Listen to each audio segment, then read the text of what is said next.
Mission शक्ति के विषय पर अपर जिला जज विजय कुमार गुप्ता ने बताया कि घरेलू हिंसा की रोकथाम के लिए महिलाओं को विभिन्न प्रकार की कानूनी सहायता मिली हुई है, लेकिन यह महिलाओं का कर्तव्य भी बनता है कि वह कानून का दुरुपयोग ना करे, क्योंकि कानून का दुरुपयोग करने वाला भी दंड का पात्र होता है। नगर के केनाईसी विद्यालय में आयोजित कार्यक्रम में उन्होंने बतौर मुख्य अतिथि कहा कि घरेलू हिंसा से पीड़ित महिलाओं को मुआवजा भी देने का प्रावधान है। इतना ही नहीं, पीड़ित महिला को घर में रहने के लिए कानून संरक्षित करता है। उन्होंने कहा कि जरूरत पड़ने पर पीड़िता के आश्रय की व्यवस्था का भी प्रावधान है। चीफ लीगल डिफेंस काउंसिल के तारकेश्वर सिंह ने कहा कि पीड़ित महिलाओं को दो वर्गों में बांटा गया है, एक सबल, दूसरा सवर्ग। सबल का तात्पर्य आपको कानूनी रूप से सक्षम बनाना है, वह सवर्ग का मतलब है आपके अंदर कुशलता और स्किल पैदा करना है। सुधार के कार्य तमाम आपको आगे बढ़ाने के लिए हो, उनको दो वर्गों में बांटा गया, एक संबल और दूसरा सामर्थ्य। संबल का मतलब है कि आप सक्षम होइए और सामर्थ्य का मतलब है कि आप जो है आपके अंदर वो क्षमता जागृत कराई जाए, आप स्किल्ड होइए और उस तरह से आपके अंदर एक कुशलता आए, वो काम आप कर सकें। वहीं लीगल डिफेंस की कुमारी अंजलि ने कहा कि आज तरह तरह की ऑनलाइन और साइबर फ्रॉड हो रहे हैं, यहाँ तक कि महिलाओं को डिजिटल अरेस्ट के अपराधों से काफी शिकार होना पड़ रहा है। उन्होंने कहा कि उत्पीड़न से जुड़े कानून की जानकारी गूगल से भी ली जा सकती है। टोल फ्री नंबर से भी मदद लेकर पीड़ित महिलाएं अपनी समस्याएं सुलझा सकती हैं। मतलब बच्चियों से ही संबंधित क्या, एक नॉर्मल नारी के लिए भी अगर उसके साथ भी कोई भी उत्पीड़न हो रहा है या किसी प्रकार की परेशानियां हो रही है, तो आप उसके लिए कंप्लेन करेंगे, आपकी नाम की गोपनीयता, आपके पता की गोपनीयता हमेशा रखी जाएगी।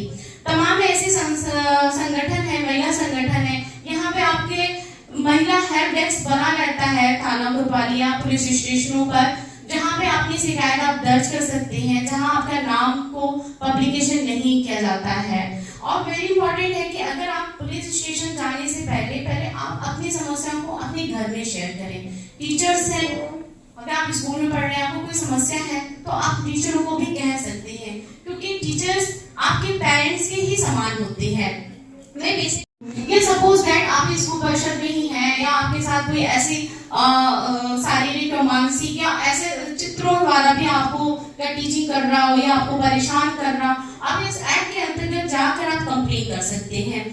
वेरी इंपॉर्टेंट है, बच्चियां ज्यादातर जाती इस वजह से भी नहीं है शिकायत करने की, उनका नाम पब्लिकेशन हो गया तो उनका नाम खराब हो जाएगा, उनके पेरेंट्स का नाम खराब हो जाएगा। इस डर की वजह से वो अपनी आवाज को उठाती नहीं है, अपने अधिकारों का यूज नहीं करती है। सुल्तानपुर के नामिका अधिवक्ता अमित पांडे ने घरेलू हिंसा से महिला संरक्षण अधिनियम 2005 के विषय में बताया। उन्होंने बताया कि जनपद सुल्तानपुर में वन स्टॉप सेंटर पर पीड़ित महिलाओं को निःशुल्क कानूनी लाभ दिया जाता है। मध्यस्थ हरिराम सरोज ने विधिक सेवा प्राधिकरण के बारे में जानकारी दी। उन्होंने कहा कि 8 मार्च 2001 को मिशन शक्ति की शुरुआत उड़ीसा के मुख्यमंत्री नवीन पटनायक ने की और जिसे 2022 में पूरे देश में लागू किया गया। उन्होंने महिलाओं के विषय में विभिन्न कानूनों की जानकारी दी। कार्यक्रम से पूर्व सरस्वती मां के चित्र पर दीप प्रज्वलित कर पुष्प अर्पित किए गए। कार्यक्रम का समापन प्रिंसिपल M.K. सिंह ने किया। इस मौके पर paralegal volunteer Krishna Kumar Upadhyay, Yogesh Kumar Yadav, panel lawyer Ashutosh Tripathi, Poonam Gautam, Subhash,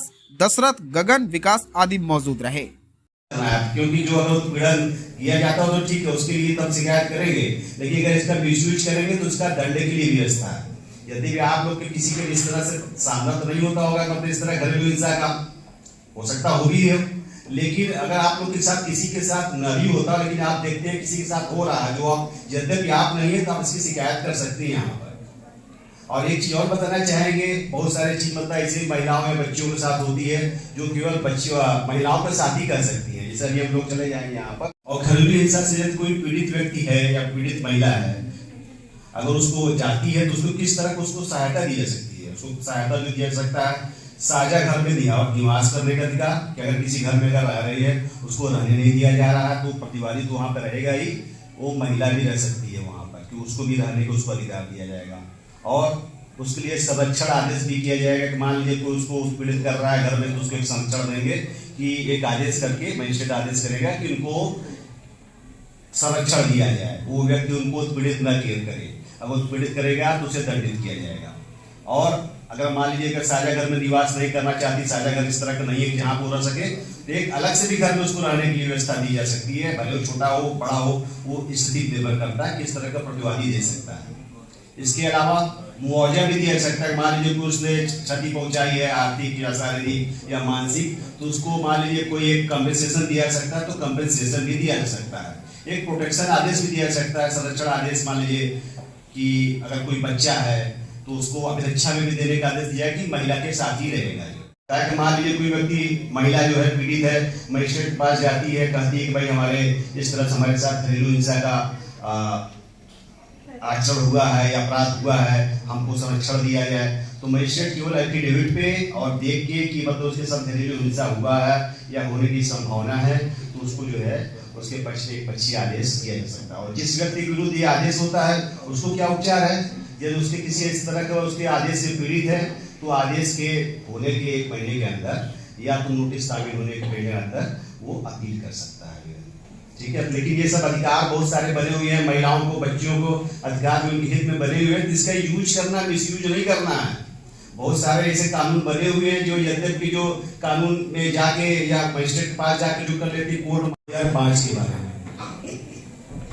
घरेलू हिंसा से ज्यादातर लोगों का सामना करना पड़ता है महिलाओं को, जो किसी घर में रहती है या जो शादीशुदा है, तो उनको सामना करना पड़ता है। उसके बारे में विशेष रूप से बताना चाहेंगे।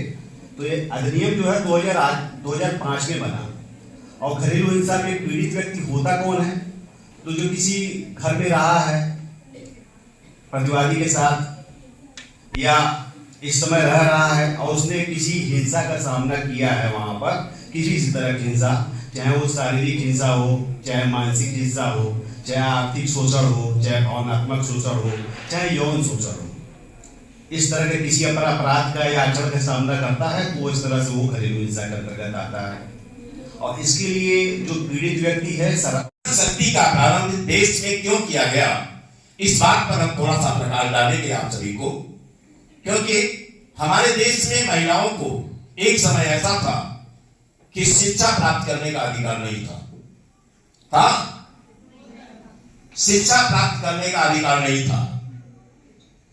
और एक समय ऐसा आया हमारे भारतीय संविधान ने आपको पूर्ण रूप से शिक्षा का अधिकार दिया, लेकिन मिशन शक्ति आपको वो अधिकार देता है जिसके माध्यम से आप अपने को मजबूत बना सकती हैं।